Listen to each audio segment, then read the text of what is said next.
ចេញមកលេងឈុតធំតែម្ដងបងប្អូនពីរអ្នកចាហ្នឹងមើលមៀតចាញ់គ្នាប្រមាណទេហើយបន្តហ្នឹងគឺគ្រឿងក្រើបុកក្រូចហើយបងប្អូនគ្រឿងក្រើខ្ញុំបុកក្រូចហើយត្រីក៏ខ្ញុំបេះរួចចាអ្នកបដាយបុកគ្រឿងខ្ញុំអ្នកបេះត្រីហើយបេះហើយរួចរាល់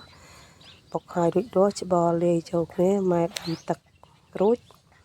ក៏យកមកស្លតែម្ដងចាហើយនេះយើងបងត្រីចូលខ្លះបដាអញ្ចឹងទៅចាប់ដើមបងគ្រឿងក្រើយើងចូលតាមឪពុះគឺបានហូបតែម្ដងហើយខ្ញុំគឺច្បាច់ម្សៅធ្វើនំដុតច្បាច់ម្សៅហើយម្សៅគឺសុំកន្លែងផ្ទះគេរោយនំចុកបងប្អូនសូមមកបាន3 4 5ផ្ទះដែរមក3 4នាក់5 6នាក់ហើយមិនដី4នាក់ហើយក្រោយវាស្លរួចមកកូនពៅខ្ញុំមកដល់បងប្អូនមើលតែដៃមើលតែជើងមើលតែមុខដឹងហើយខ្ញុំឃើញអញ្ចឹងនិយាយពីហូបនំជុកលេខ1បងប្អូនប៉ុណ្ណឹងក៏ស្មានណាក្មេងមកគឺហូបអត់អស់ណាចំណែកកូនខ្ញុំនេះសិតតែមូទៀតមូឲ្យអស់ណាមកគោមនឹងតាមប៉ុណ្ណឹងបើគិតជាមនុស្សចាស់គាត់ហូបរៀងតិចគឺហូបអត់អស់តែកូនខ្ញុំអាឡូ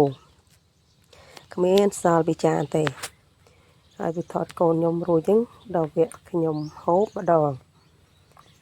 សួរគាត់ឆ្ងាញ់អត់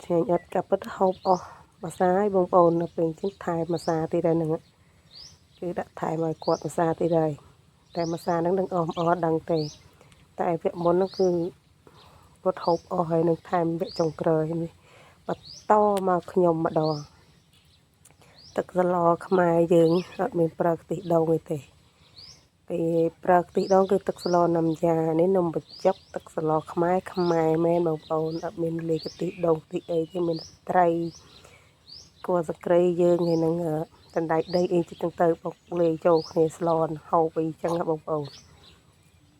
ហើយខ្ញុំចាត់ការគូមធំតែម្ដងដូចបងប្អូនឃើញអ្នកដើមក្បាលវីដេអូអញ្ចឹងគឺលេងឈុតធំហើយក្រងនេះបងប្អូនគិតជាគេលក់ណាបើយើងគិតជាទិញគេមកក្រងហ្នឹងនឹងជាប្រមាណចូលជិត5000 6000លុយហ្នឹងដឹងមកក្រងហ្នឹងគឺធំលំមគួរសមឲ្យខ្ញុំអត់មានចានទូចទេដាក់មកក្រងហ្នឹងគឺមកក្រងនឹងរួចគឺឆ្អែតលំមតាំងពោះលំមបងប្អូនហើយដូចខ្ញុំដាក់បងប្អូនឃើញហ្នឹងលើមកចង្វាយហើយមកចង្វាយទៀតចង្វាយហើយចង្វាយទៀតគឺក្នុងចានហ្នឹងប្រហែល5ទៅ6ចង្វាយនេះវាថាហូបអត់និយាយទេបងប្អូនអើយហូបមិនស្អាតមិនឈប់ទេមើលបន្លែកាច់ដាក់ឲ្យនឹងស្អីទៀតចេះទៅហើយការក៏ផ្លោកផងមានចង់ផងឥឡូវខ្ញុំចាប់ផ្ដើមស្រូបហើយបងប្អូនឆ្ងាញ់ទៅតាមដានមើលខ្ញុំហូបជាមួយខ្ញុំទាំងអស់គ្នាដាក់ទឹកស្លអីមកវែក2វែក3វែកនំចុកមិនធម្មតាណាបងប្អូនដាក់ទឹកស្ល2 3វែកហ្នឹងហើយមិនចង់ជោគទៀតហើយមកបានដៃគូមកម្នាក់ទេចាយគាត់ចិត្តនឹងហៅគាត់មកហូបបានចូលកាមេរ៉ាជាមួយខ្ញុំទាំងពីរនេះអីចឹងទៅហើយតែមើលតែមៀតមិនចាញ់គ្នាប្រហែលទេដឹងថា